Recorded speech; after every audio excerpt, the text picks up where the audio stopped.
The block was cleaner than ever.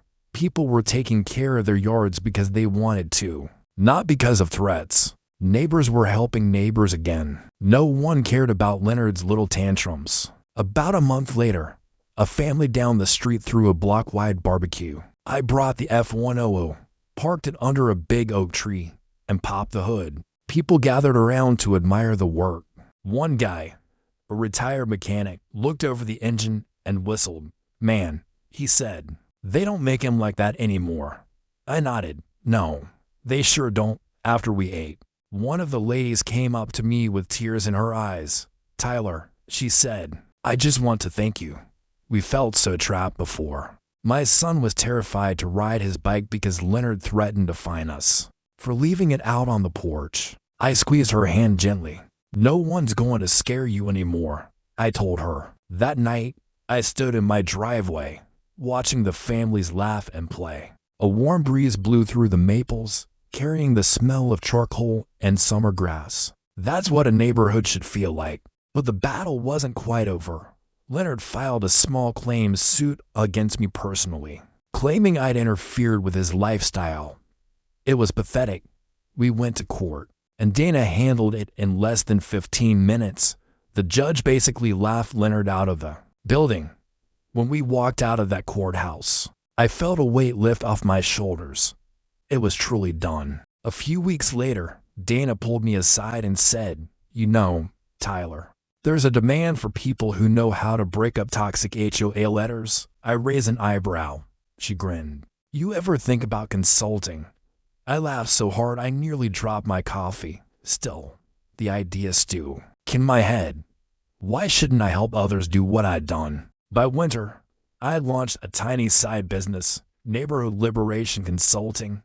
Catchy, right? I helped a handful of other folks in nearby towns who were battling nasty HOA letters. Walked them through the steps, explained the legal routes, showed them how to organize votes and protect their rights.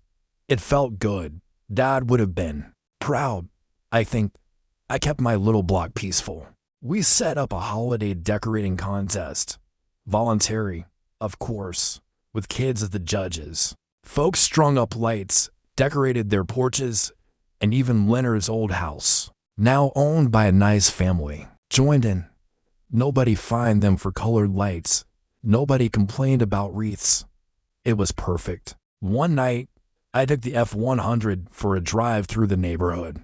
The Christmas lights glowing on every house, kids waving from their porches. I slowed down and looked around, soaking in the peacefulness. I'd won, not just for me, but for everyone. After that first peaceful winter, the neighborhood settled into its new normal. No more late-night notices stuffed under doors, no more surprise finds. People actually talk to each other now. It was the kind of place I dreamed of living in when I first bought the house. It was amazing what happened once fear was gone. Emily, the neighbor who told me about the HOA breaking in, stopped by with a plate of brownies one afternoon. "Tyler," she said, "I still can't believe what you did. You saved us." I smiled and took one of the brownies. "Honestly," I told her, "I just wanted to fix my dad's truck. That's all it was about." She laughed, shaking her head. "Well, you did a hell of a lot more than fix a truck." And that was true. The more time passed, the more I realized what we'd actually built. The neighborhood council was thriving. Families took turns hosting events, a summer block party, a movie night on a big inflatable screen, even a chili cook-off where old rivals like to brag about their secret recipes. No one worried about getting written up for a misplaced trash can. No one was afraid of some clipboard-waving bully. One night in early spring, I was working in the garage when there was a knock at the side door. I wiped the grease off my hands and answered it. It was an older man, probably late 60s, in a flannel shirt, looking a little embarrassed. "Tyler?" he asked. "Yeah, that's me." He held out a hand. "Name's Paul. I live down on Maple Lane. Heard what you did here." I shook his hand firmly. "What can I do for you?" He looked around, lowered his voice. "I've got a problem with my HOA, son. They're trying to take my shed, said it's too close to the fence.